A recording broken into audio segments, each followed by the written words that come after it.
C'est toi, Takumi? Le pilote vedette de la Projet D? Les types comme toi sont vraiment pitoyables!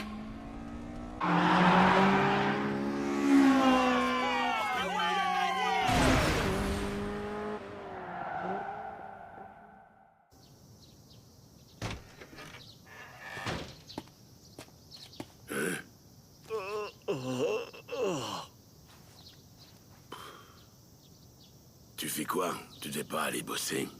Non, j'ai échangé mes heures avec un collègue. Du coup, tu te reposes aujourd'hui. Et ta tournée à Ibaraki, c'était comment? Tu as perdu? Non, j'ai gagné. Vu la tête que tu tires, ça saute pas vraiment aux yeux. Ça n'a rien à voir avec la tournée. Bizarre, ce numéro ne me dit rien. Oui, allô? Hein? Non, tu ne me déranges pas du tout. Et attends 2 minutes. Mais qu'est-ce qui lui prend? C'est peut-être une fille. Allô? Désolée de t'appeler comme ça à l'improviste, mais il fallait que je te parle. Ça fait un petit moment que j'y pense. Je sais que j'aurais dû t'appeler plus tôt pour te présenter mes excuses. Oh, ne t'inquiète pas pour ça. Au fait, comment tu as réussi à avoir mon numéro? J'ai appelé le numéro de la station-service où j'étais venue vous voir. La personne que j'ai eue au téléphone me l'a donné. Ah d'accord, je vois. Je suis vraiment désolée. J'ai été odieuse avec toi. Tu dois sûrement me détester maintenant. Non, pas du tout. Le principal, c'est que tu saches la vérité. Je voulais venir te présenter mes excuses en personne, car je ne trouve pas ça très poli de le faire par téléphone. Mais ces derniers temps, j'ai été très occupée. Je sais que ce n'est pas une excuse et que j'aurais dû venir plus tôt. Je suis vraiment désolée. Mais je vais me rattraper. Je te promets de trouver un créneau pour venir te voir. Sinon, si tu veux, je peux venir, moi. Je ne pensais pas venir directement chez toi, et je voudrais pas te déranger. Mais je pourrais venir en voiture et on se retrouverait quelque part, pas très loin. T'en penses quoi? Mais qu'est-ce qui me prend de vouloir faire un truc pareil? Pourquoi pas? Ça ne te dérange pas? Non. Tu es sûr? Certain, on fait comme ça.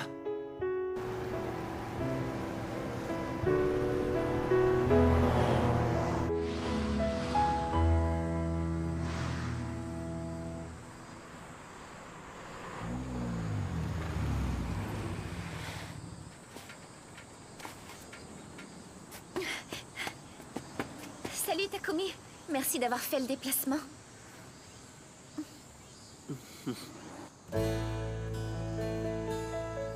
Pour être tout à fait honnête, quand je t'ai vu, tu ne m'avais pas donné l'impression d'être ce genre de type.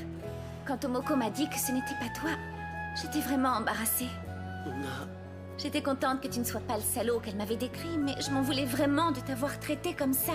Il faut avouer que tu n'y es pas allé de main morte avec moi. Je me suis un peu emportée. Ça m'avait mise hors de moi, cette histoire. Ça t'a fait mal? Je suis vraiment désolée. En plus, avec mes entraînements, je suis plutôt musclée. Ah bon? Des entraînements de quoi? De golf. J'ai commencé il y a longtemps, quand j'étais petite. Ça alors? Entre les tournois, les stages et le reste, j'ai un planning chargé. C'est pour ça que je ne pouvais pas venir jusqu'à Gunma. Merci encore de t'être déplacé jusqu'ici, d'ailleurs. C'est mon père qui m'a initiée au golf. Et je n'ai pas intérêt à louper un entraînement, sinon privé de sortie. J'ai vécu la même chose il y a quelques années. Quand j'étais au collège, mon père m'a poussé à apprendre la conduite, et à l'époque, je n'aimais pas ça du tout. On s'engueulait souvent d'ailleurs. Et puis peu à peu, j'ai commencé à y prendre goût. Et maintenant, c'est devenu une véritable passion. Je te comprends parfaitement. Je ne compte plus les disputes que j'ai eues avec mon père. Et pourtant, maintenant, je ne pourrais pas imaginer ma vie sans le golf. C'est marrant comme nos parcours se ressemblent.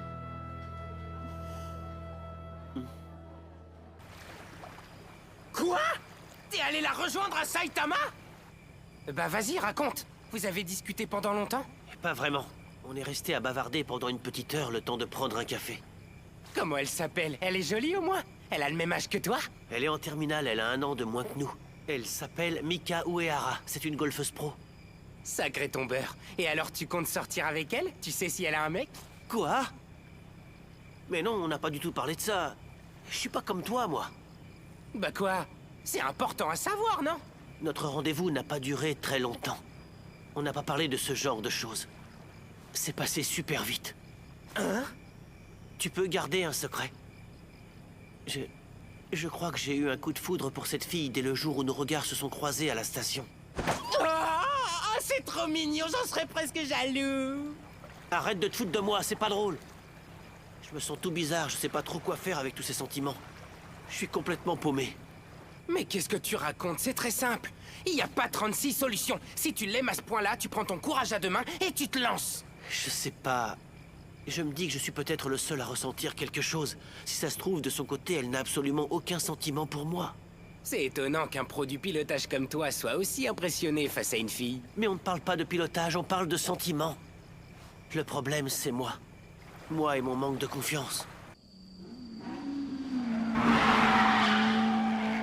On va soigneusement préparer un joli petit comité d'accueil en 4 lignes de défense pour affronter la Projet D.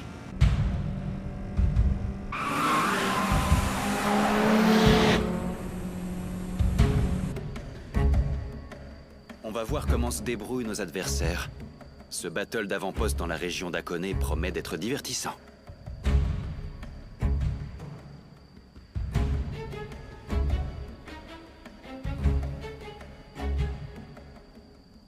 Nos analystes vont récolter des données sur eux. Ces informations nous permettront de mieux les connaître. Laissez-nous nous charger de ça, nous avons déjà les équipes sur le terrain.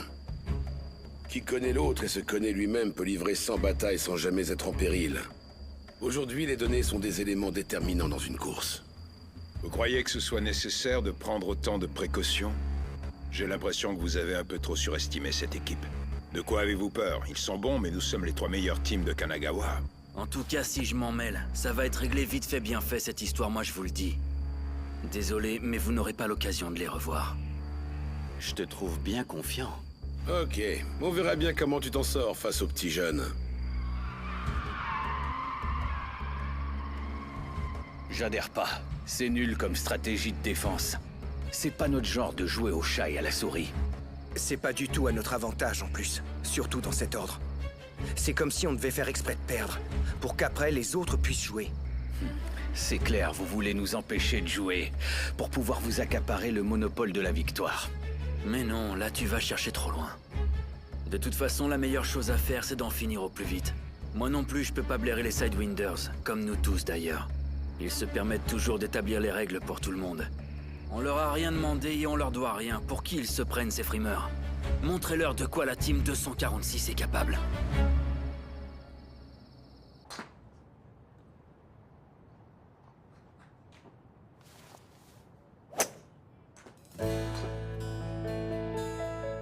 Impressionnant. Elle frappe loin et son swing ne dévie pas d'un poil. Mais quel est donc ton secret, Mika?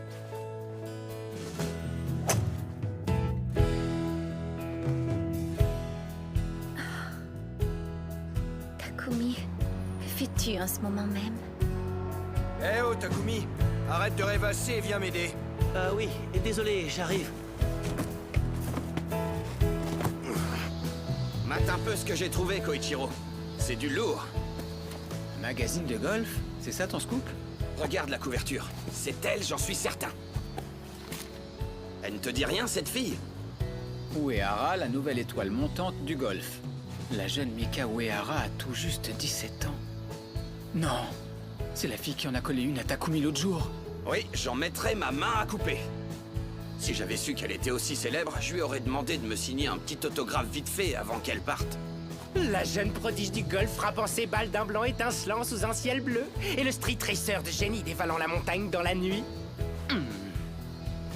Mais leur idylle a-t-elle réellement une chance de s'épanouir avec de tels contrastes? Je ne sais pas. L'avenir nous le dira.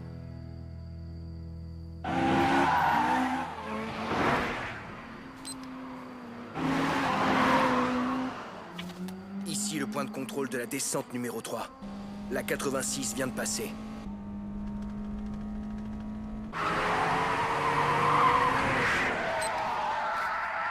Ici le point de contrôle de la montée numéro 7. L'AFD vient de passer.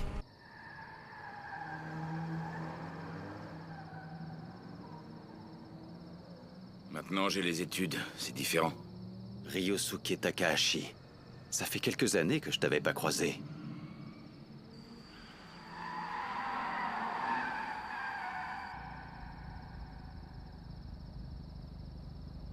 Tu m'as l'air d'avoir galéré. C'est l'augmentation de la puissance. Pas le choix de toute façon.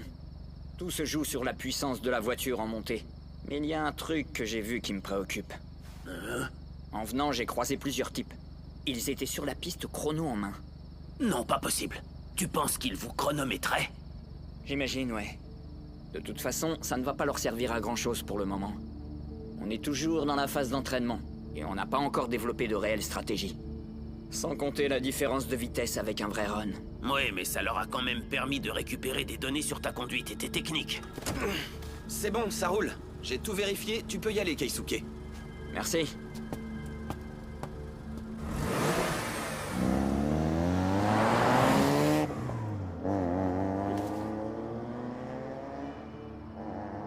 Takumi est toujours aussi détendu que d'habitude, fidèle à lui-même. On dirait que ça lui fait plaisir de se mesurer à des adversaires aussi difficiles. Et puis, il a beau dire que ça va, mais sa caisse n'est pas un cadeau. Elle est pas facile à conduire. Ah ouais, t'as raison, il a vraiment son style à lui, Fujiwara, c'est clair. Ryosuke, tu en penses quoi de tout ça? S'ils ont réparti leurs équipes aux quatre coins de la piste, c'est pour analyser nos temps et nos techniques dans les moindres détails, ça ne fait aucun doute. Il va bientôt entamer son accélération. C'est son point fort. Toutes ces informations récoltées leur permettront d'évaluer ses capacités. Oui, c'est sûr. Tu crois pas qu'on devrait faire quelque chose pour les en empêcher? Non, je n'ai pas envie de rentrer dans leur jeu. S'ils pensent qu'en connaissant nos temps, ils gagneront, ils se trompent. J'y ai longuement réfléchi et finalement, il n'y a qu'une seule chose dont je suis réellement sûr. Les types qui collectent ces données ne sont pas les adversaires du battle de demain. Ils n'auraient absolument aucun intérêt à faire ça maintenant. Mais qu'est-ce que t'en sais? Ça me paraît évident. Le battle a lieu demain. Tu crois vraiment qu'ils auraient le temps de monter une caisse en un jour, en tenant compte de ces données? Ouais, c'est vrai. Ça doit sûrement venir d'une autre team en amont. On a le temps. Pas la peine de s'alarmer, on verra ça plus tard. Concentrons-nous plutôt sur la stratégie à adopter pour le battle de demain. Initial D. Initial D. La première partie est une succession de pentes escarpées. La deuxième est plus simple, c'est un enchaînement d'inclinaisons moins raides. Ah non, je me suis trompé, ça c'est la montée. C'est le contraire, si j'ai bien compris. C'est ça. Cette route a une particularité qui pourrait jouer en votre faveur, et que l'on retrouve en montée comme en descente. Il y a des changements brutaux de largeur un peu partout sur le parcours. Un peu dans ce genre, tu vois. Et tout à coup, les voies se rétrécissent. C'est vraiment la caractéristique de ce circuit. Ces endroits vont être des points décisifs pour réaliser des manœuvres de dépassement. D'accord, je vois. Ça ira. Le parcours ne sera pas un problème, je l'ai déjà en tête. Ce qui m'inquiète davantage, ce sont les pilotes du coin qui connaissent le terrain mieux que moi. Mon adversaire risque de ne pas me suivre sur une voie qui le désavantagerait. Si on se concentre trop là-dessus, ça pourrait se retourner contre nous.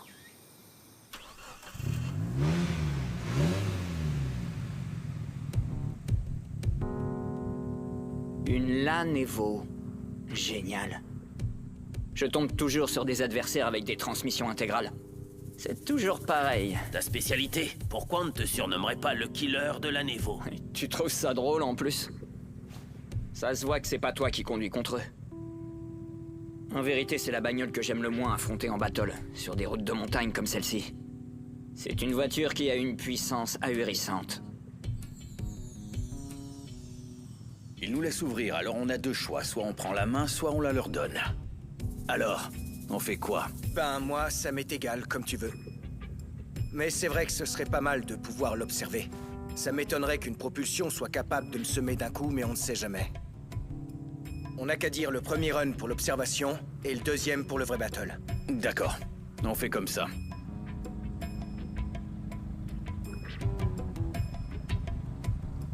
Kobayakawa. Salut, moi c'est Keisuke.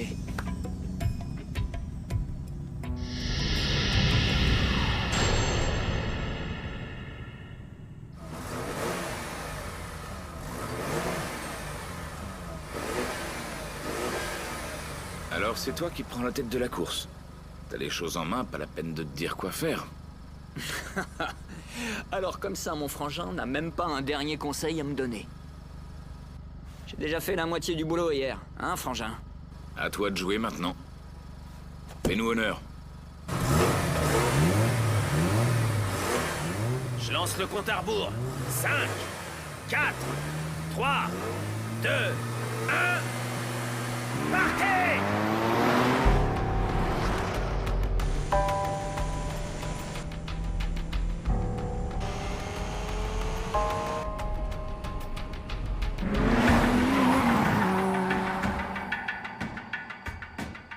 Quels sont tes pronostics pour cette course? D'après toi, qui finira en tête?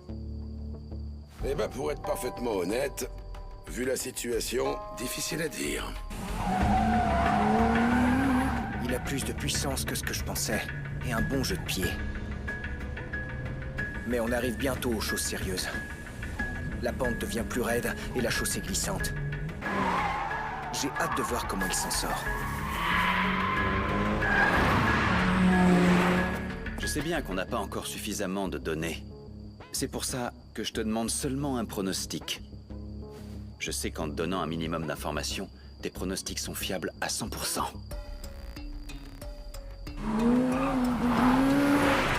La piste s'élargit brusquement à cet endroit, et après elle se resserre aussitôt. Bon, si t'insistes, je vais te dire ce que j'en pense. Mais ça ne reste qu'une hypothèse.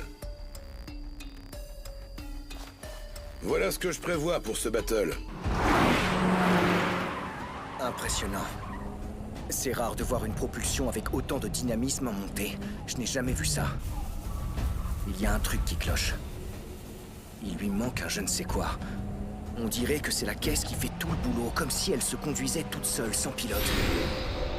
Je reconnais que t'es plus rapide que ce que je pensais. Mais ta conduite est ennuyeuse à mourir, Keisuke Takahashi.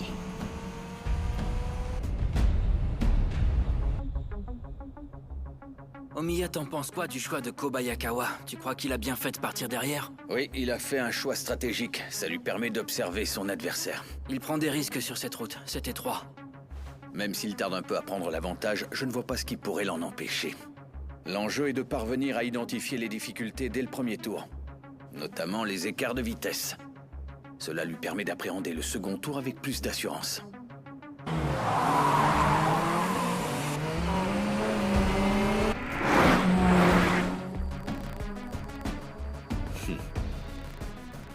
Tu penses utiliser la même stratégie que lui pour ton battle? Ça, je ne sais pas. Je vais attendre de voir ce que ça donne. Si c'est concluant en montée, pourquoi pas? Pourquoi est-ce que tu veux attendre? Kobayakawa a clairement l'avantage. La FD ne fera pas le poids. Je déteste les courses où tout semble jouer d'avance. Ce n'est pas réaliste. Car rien n'est jamais gagné tant qu'on n'a pas franchi la ligne d'arrivée. Il est très bon. La route a beau être accidentée par endroits, il contrôle parfaitement ses dérapages.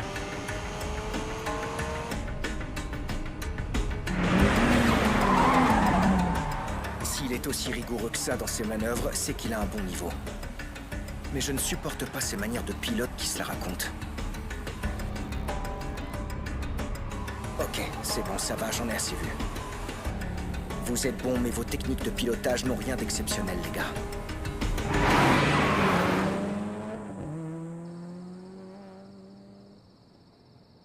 J'ai remarqué un truc. Ces derniers temps, tes conversations avec Keisuke ressemblent de plus en plus à des énigmes indéchiffrables. Quand je vous écoutais avant le départ, je comprenais que dalle. Qu'est-ce qu'il a voulu te dire en partant? Sur le fait qu'il ait déjà fait la moitié du boulot hier. Il parlait de sa conduite? Tu vas chercher beaucoup trop loin. Il n'y a aucun double sens là-dedans. Tu oublies qu'on a grandi ensemble avec Keisuke. Il nous suffit d'un regard pour se comprendre.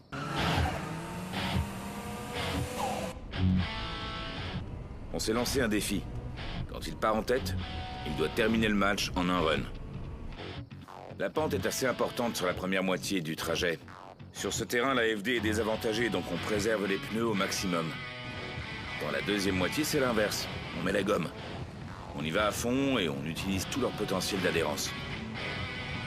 On a presque terminé la première partie. La pente devrait diminuer. Il ne devrait plus tarder à envoyer son boost maintenant. Il est dans son élément. C'est le genre de parcours qu'il préfère. Il sait bien qu'il ne fait pas le poids dans un match d'usure. La LAN Evo est bien plus puissante que la FD. Pour Keisuke, la clé de la réussite, c'est sa vitesse de pointe.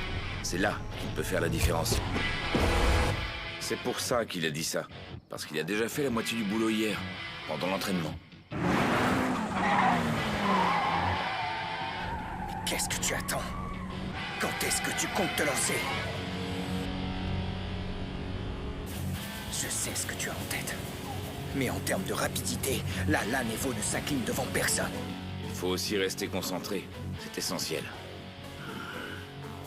Ils maîtrisent parfaitement leur véhicule. Tout va se jouer sur leur capacité à rester concentrés. La moindre erreur leur sera fatale. C'est à partir d'ici que la piste commence à s'élargir. Alors, tu y vas? Tu te lances? Ce sont des pilotes très différents. Les pilotes d'Evo et d'Impreza sont persuadés d'une chose. Ils sont convaincus que les véhicules développés pour le rallye sont les meilleurs pour les courses de rue. Alors, t'accélères? Apparemment non. Toujours pas. T'attends le prochain virage? Tu vas décider oui ou non, enfoiré. Mais à l'origine, le rallye se pratique sur la neige ou sur la terre battue. Rien ne garantit que l'extraordinaire puissance des transmissions intégrales se vérifie sur l'asphalte sec. Donc, d'après moi, l'issue de cette course est évidente. Ça devrait être réglé dès le premier run. On vient de s'engager sur un tronçon étroit, avec très peu de visibilité. C'est quand même pas là qu'il va tenter le coup. C'est juste avant l'arrivée. Je dirais environ 2 ou 3 minutes avant que Keisuke va abattre ses cartes en accélérant au maximum de sa vitesse, tout en restant concentré. Mais si son adversaire arrive à le suivre, il aura perdu. Le vainqueur sera...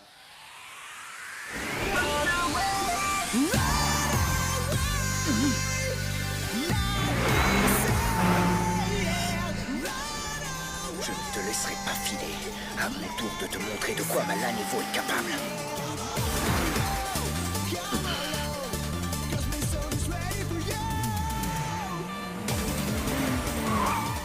Je m'attendais pas à ça, j'ai manqué de vigilance.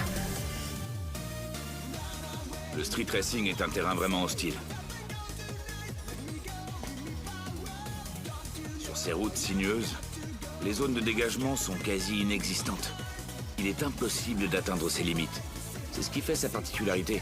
Il faut être un guerrier pour se battre dans de telles conditions. Quelles sont les compétences du pilote parfait? Le courage, l'expérience, l'esprit combatif. Ou peut-être encore l'inconscience de la jeunesse. Je peux le rattraper. Je vais le rattraper.